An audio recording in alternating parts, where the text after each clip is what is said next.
Hello everyone, we're already modding the Switch 2 edition of Super Mario Bros. Wonder. Now that might seem impossible since the Switch 2 itself is less than a year old, and up until recently it seemed like it might not be homebrewed for years to come, if ever, but as it happens, over the past few weeks things have come together rather quickly in a way that led to us now being able to extract and modify data from the console and its games. So today I'm going to take a stab at explaining how that works and what has been figured out as far as Super Mario Bros. Wonder Switch 2 modding goes as a result.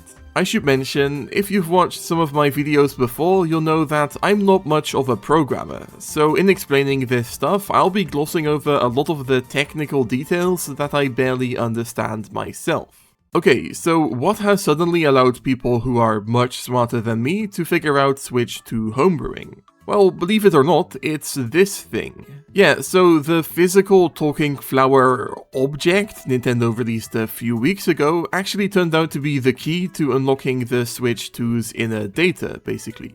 Up until recently, the problem with getting into the Switch 2's internals was that they're encrypted using a proprietary system only used by Nintendo's products. That means on a software level, the console is prohibited from interfacing with anything that doesn't feature that same type of Nintendo encryption. Now, the original Switch featured something similar, but as you may know, this could be overcome using a hardware-level exploit triggered by messing with one of the Joy-Con connectors. However, that was of course patched in subsequent Switch models, and nothing like it exists for the Switch 2. Except, as programmers figured out shortly after its release, the new real-life talking flower is both recognized as a Nintendo product when connecting it to a Switch 2, but also doesn't feature the normal Nintendo style of encryption, or any encryption at all for that matter. So as crazy as it sounds, by modifying the Talking Flower's hardware to give it a USB-C connection, linking it up to a Switch 2, adding a custom program to the Talking Flower chip that makes it convert the binary data it reads from the console into audio that's played through its speaker, and then recording that audio and converting the binary it represents back to files, it's possible to extract data from the Switch 2 and its games. In case you're interested, the Talking Flower's converted binary audio sounds something like this. I'd love to tell you more about how that stuff represents all these files, but honestly I have no idea because I obviously didn't work on any of the programming that was done to make all of this work. Though it goes without saying that transferring gigabytes worth of data through sound of all things is both incredibly tedious and incredibly slow, which is a large part of the reason why it's taken a few days for the very simple stuff I'll be showing off in this video to be made. Speaking of which, that's enough waffling about stuff I barely understand, time to talk about modding Super Mario Bros. Wonder Switch 2 edition. So, what are the files of Meetup in Bellabelle Park like? Well, for the most part, the game's file structure all looks very similar, except all of the Switch 2 content is stored in this new Sleuth Lurper folder. Inside of that, there is basically a duplicate of the normal Wonder data folder structure, so for example, levels are still stored in the Bank Map Unit folder, models in the Model folder, etc. However, when trying to load one of these new levels using the Fushigi Super Mario Bros. Wonder level editor, the program crashes, because as it turns out, these files use a slightly different internal structure. That means currently the only way to edit any Bellabelle Park levels is by manually messing with their internal data, which is exactly how I edited the original game's levels before Fushigi was made.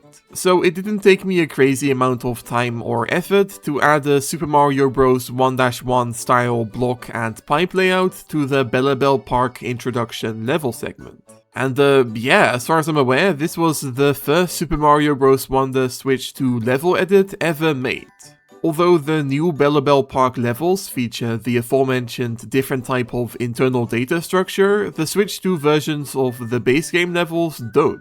Therefore, it was pretty easy for me to not just edit one of these new old levels, but actually completely replace them with one of my existing custom ones. So here, I managed to load the Pipe Spike Tribe, one of my earliest custom levels, in the Switch 2 edition of the game.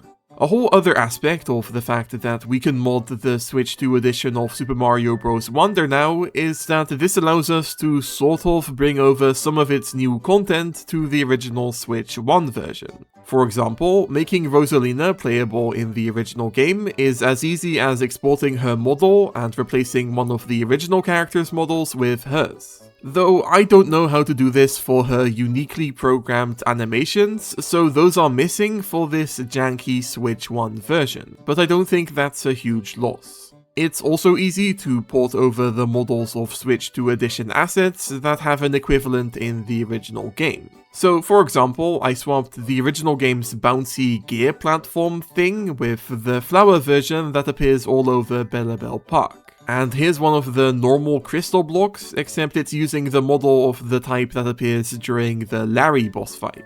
Okay, I guess some of that stuff maybe isn't that exciting, so let's go back to actually modifying parts of the Switch 2 version of the game. You know, one of my biggest gripes with the content of this upgrade is that for some reason it isn't possible to play the online Attraction Central minigames in a public lobby. However, amazingly, I think it might be possible to change that, or at least I assume that is what this Enable Attraction Online Restrict parameter is referring to. So let's set that to false and see what happens. Now, I am aware that combining mods and online play is often a recipe for disaster as far as Nintendo games go, but I don't know, I feel like something small like this should be fine. Alright, here we go. I've entered Attraction Central whilst in a public lobby, and it seems to be working. Okay, wait, what is that? That doesn't seem. What does locating user mean? I mean, surely that doesn't mean they're like. 1 second. Oh god, not again.